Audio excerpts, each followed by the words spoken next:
Welcome to Inside EMS, your gateway to the extraordinary mission of EMS, where stories of faith and action come to life.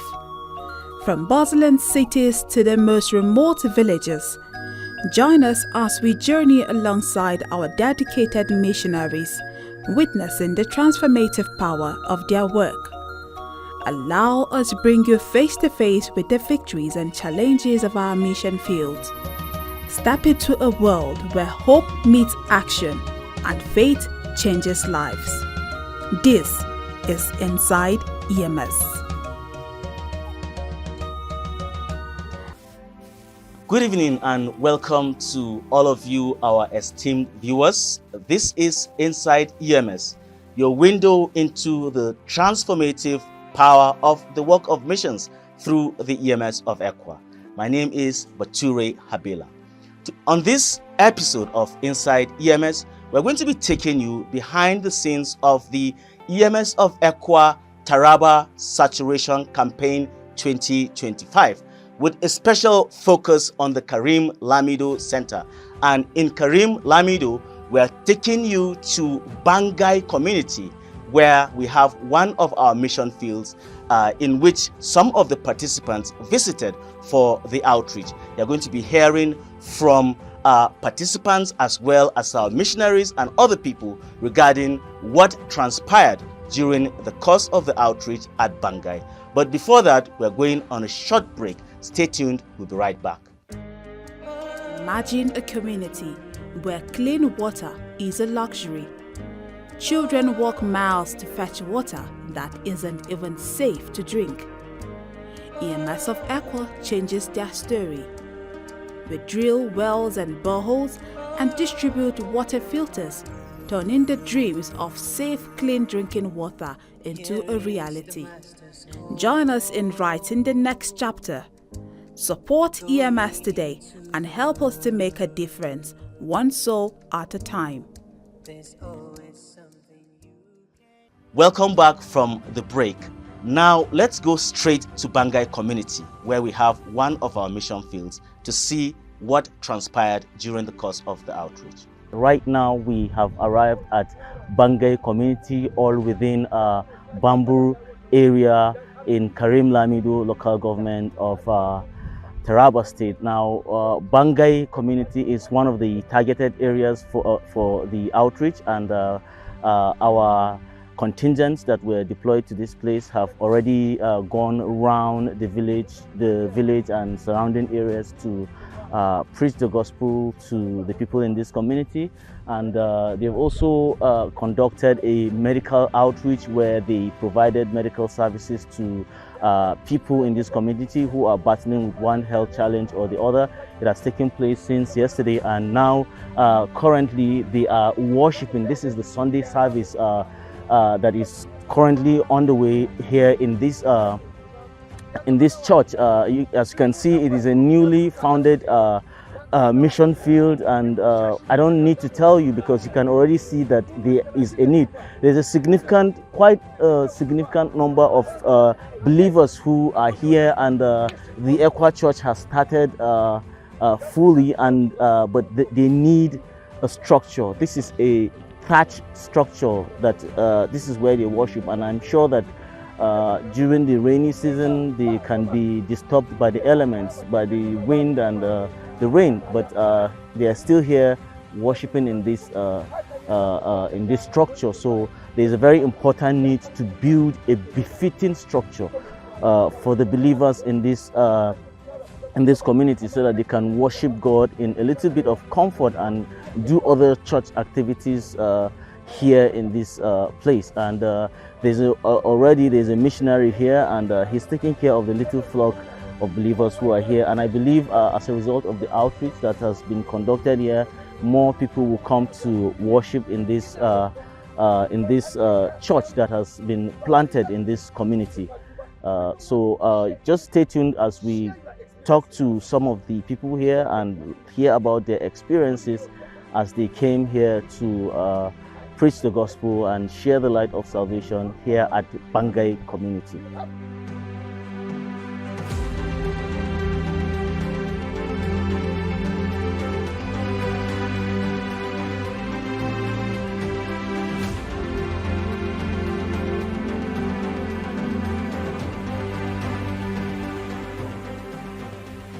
we are here together with the missionary, the EMS missionary, who is taking care of the little flock of believers in Bangai community, and he's going to introduce himself.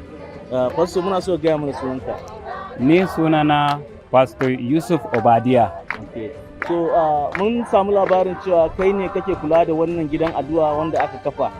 Muna so ka ba mu takaitaccen labari na wannan ecclesia. Okay. Ni na samu kaina a nan ina da shekara 2. So a yanzu haka abinda na zo na samu a nan lokacin babu fili. Mun samu saya fili, mun sake samu blocks.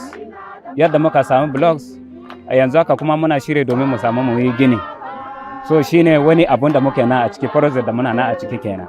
Kamar membobi nawa ne suke cikin wannan ecclesia yanzu? Ina da membobi average sun samu sun kai 36. Amma gaba daya idan aka ce za a listinin membobin ne mun samu kai wajen 65. To me ne za ka ce mana game da wannan gangami na bishara da aka kawo zuwa wannan al'umma ko kuma wannan gari naku? Wani ya kake ji game da wannan shiri na fita bishara da aka yi? Wannan shirin bishara da aka fito mana na ji daɗi sosai. Bari Ubangiji Allah ya samu mai da gurbi ninki ba ninki. Gaskiya na samu karfawa sosai a haka yadda mun bi mun samu mun fita haka kuma mun sake kakkafa wasu gidajen adoyi wanda yanzu haka presently ni na sani ya samu kai waje ɗaya. Idan Allah yadda za a sake samu kari. So a inda aka samu aka kafa wannan ikilishin kuma shine a Warom inda ɗaya membobina sun samu sun kai a wancan anguwan guda 3. So a wancan wurin shi dakashi na gari duka ya biya samu ya bamu fili mun zo mun samu mun sa yanzu haka sauran mu suna can, saboda haka na yi farin ciki na yi murna domin fitan wannan bishara. So akwai wasu bukatu da kuke da suna a wannan wuri wanda kuke ganin idan aka yi ko aka taimaka wajen warware su zai kawo ci gaban bishara? Muna da bukata na ɗaya a yanzu a inda muke muna bukata a samu a taimaka mana da yadda za a bi mu samu daga wannan gini. Na biyu muna da matsalan ruwa, ba mu da ruwan sa. So shine bukatu waɗanda idan har ma mai duka biya samu ya da bude kofa a yi mana addu'a ko kuma a taimaka mana da su. So I'm here with another soldier of the gospel who has played a key role in the outreach in this community that is called Bangai. He has played a key role in leading the participants to one community or the other. So, sir, can you kindly introduce yourself? Okay, my name is Isa Kadenjuma Habu from Kaduna East DCC, Kaduna State. Okay, please, sir, what can you tell us about the outreach here at Bangai community? Oh, dear, it has been interesting and it has been also hospitable. And even though we had a little challenge because of the nature of the people, not that the people are hostile, not that the people are not welcoming, not that the people are not really receptive to the gospel, but because of maybe their parochial understanding about the gospel, it has really created a little challenge, even though in our own approach it was conversational, and the cause of that, it has given us a room on how to really carry them along. And we were able to really flow even with their nature, with their own disposition, which at the end we were able to have something that we can hold on to. And as it is, we have arranged to have a fellowship with them, even though the church is established, but not quite. But we needed to see how we can put our heads together and then to see how the work will go on. And by the grace of God, today we have agreed that we are meeting to worship with them, where we can encourage them on how the church should go on. And aside this place, we have gone to different communities that are neighboring even to this particular community that I'm talking to you from. And we had a wonderful time with them. They equally accepted our coming, and then we had a moment of sharing from the gospel, and then we have a number of people who have given their life to Christ, and then we equally have a number of people who have given their life to Christ but failure to have a better understanding on what Christian life is. They have backslided somehow. Let me use the word backslided. But to the glory of God, with this visitation, with this outreach, it has really bring them back. and then they have make a commitment to go along even with the gospel, and not only to hold the gospel to themselves, but to see the need of extending it even to people that have not yet had the gospel. And we've gone to Ganga, and then we've gone to Piribi. Here, there are so many communities we've gone, and it was house-to-house evangelism. It was a house-to-house interaction, and it has yielded result. We have a number of people who have given their life to Christ. In fact, in one of the places where we gather people, 26 people gave their life to Christ. And we equally have a family that have given their life to Christ. And then we equally went to a place that we were so happy to know that they have one time given their life to Christ, and then with the encouragement we receive from them and with their own determination to foster the work, is really, really endearing and also interesting. So we are so grateful to God for the privilege, and then also partaking in this history. To God be the glory. Thank you very much. Yes. Thank you for it.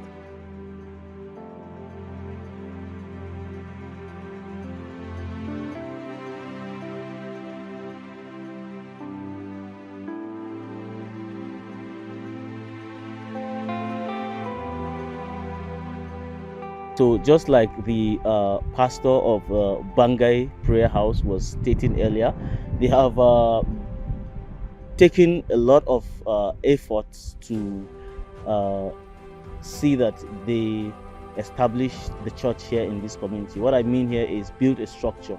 Right now, as you can see, it's a thatch hut where they are worshiping. But these are the concrete blocks that they have molded, and very soon, according to him, they will start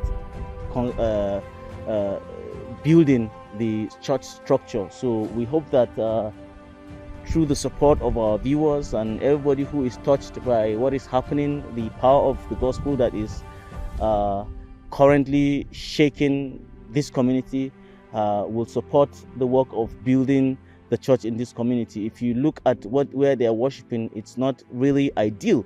So and they themselves have taken the step to do something to see that they put a structure where they can worship God in comfort. Now these are the blocks, and right behind these pile of blocks is the residence of the pastor and his family. This is where they reside, and we'll go to the front and we'll take a front view of the pastor's residence. Viewers, I hope you had a great time watching the events of the Taraba 2025 Saturation Project at Bangai community, where we have our mission field. I'm hoping that you've witnessed the transformative power of the gospel, and you've been inspired by the testimonies of these participants. But it is on this note that we're going to end this episode of Inside EMS. Stay tuned, same time next week for another interesting episode of Inside EMS. Don't forget that you can follow us on our social media handles of Facebook, Instagram, and YouTube at EMS of ECWA. For now, thank you and goodbye.